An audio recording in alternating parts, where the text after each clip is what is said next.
नमस्ते दोस्तों, मैं आज आपको इन्फोसिस के संस्थापक आदरणीय नारायण जी मूर्ति इनके बारे में बताऊंगा।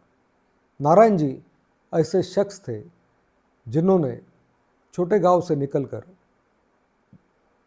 आईटी वर्ल्ड में भारत को दुनिया के मैप पर लाकर खड़ा कर दिया। उनका जन्म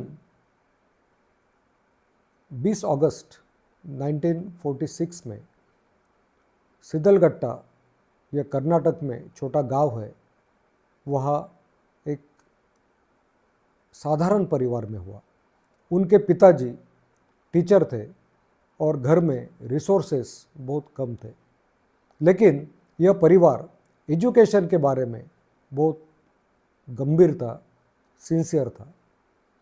बचपन से ही नारायण जी बहुत होशियार थे, लेकिन साधारण परिस्थिति और ट्रेन से जर्नी भी करने के लिए, टिकट निकालने के लिए भी उनके पास पैसे नहीं थे, इसलिए उन्होंने आईआईटी में एडमिशन नहीं ली। उन्होंने मैसूर यूनिवर्सिटी में इंजीनियरिंग का एजुकेशन कंप्लीट किया, लेकिन उसके बाद अहमदाबाद के आईआईएम इंस्टीट्यूट में उन्होंने आगे की पढ़ाई की। उसके बाद फ्रांस में वो एक प्रोजेक्ट करते थे। तब बल्गेरिया से फ्रांस वो ट्रेन से ट्रैवल कर रहे थे और उनके सामने एक यूरोपियन कपल बैठा था। बाद में डिस्कशन शुरू हुआ और नारायण जी यह कम्युनिज़्म यानी लेफ्ट फ्रंट के सोच के थे और वो कम्युनिज़्म का इम्पोर्टेंस सामने जो कपल बैठा था उनको बता रहे थे। थोड़ी देर के बाद बिना कोई बजाय नारायण जी को ट्रेन से बाहर निकाला गया और 72 आवर्स के लिए उनको एक ठंडे बंद कमरे में रखा गया। वहाँ पे खाना पीना कुछ भी अलाउड नहीं था और कुछ भी सुविधाएं नहीं थी। तब उनके सोच में चेंज हुआ और उन्होंने सोचा कि इसके आगे कम्युनिज़्म या लेफ्ट क्रांतिकारी नहीं बनेंगे, इसके बाद कड़ी मेहनत करके एथिक्स के साथ काम करेंगे और परोपकारी पूंजीपति बनेंगे, यानी कोई कंपनी निकालकर एक बड़ा पैसा खड़ा करेंगे और उसमें परोपकार करेंगे। बाद में सुधाजी मूर्ति इनके साथ उनकी शादी हुई।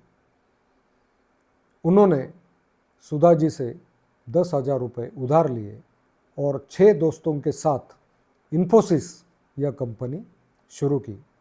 तब परिस्थिति बहुत साधारण थी, बहुत प्रॉब्लम थे, कंप्यूटर खरीदने के लिए भी पैसे नहीं थे, लेकिन उन्होंने थोड़े थोड़े पैसे जमा किए, कड़ी मेहनत की और धीरे धीरे इन्फोसिस कंपनी यह भारत के जो 5 बड़े कंपनीज है आईटी के, उसमें एक स्थान इन्फोसिस ने प्राप्त किया।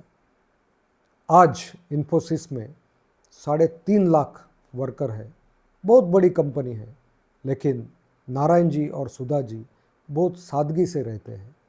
उन्हें कभी भी बॉडीगार्ड की ज़रूरत नहीं पड़ी। सुधा जी भी बहुत सोशल वर्क करते हैं। उन्होंने कई छोटे छोटे गाँवों में स्कूल्स बनाए, लाइब्रेरीज बनाए, पानी की टंकियाँ बनाई, बहुत सोशल वर्क वो करते हैं। इतना ही नहीं, उन्होंने अब तक 40 किताबें लिखी हैं। जब उन्हें सुधाकर जी नारायण जी से पूछा कि अपने सक्सेस का राज क्या है, तो उन्होंने कहा कि progress is equal to difference between mind and mindset. आज इन्फोसिस बहुत बड़ी कंपनी है और नारायण जी ने दुनिया को बता दिया कि अमीरी जेब से नहीं आती, अमीरी सोच से आती है। दोस्तों, हमने इस स्टोरी से यही सीखना चाहिए कि हमें ज़्यादा से ज़्यादा ट्रैवल करना चाहिए, क्योंकि हम जब काफ़ी ट्रैवल करते हैं तब हमें अलग अलग एक्सपीरियंस आते हैं।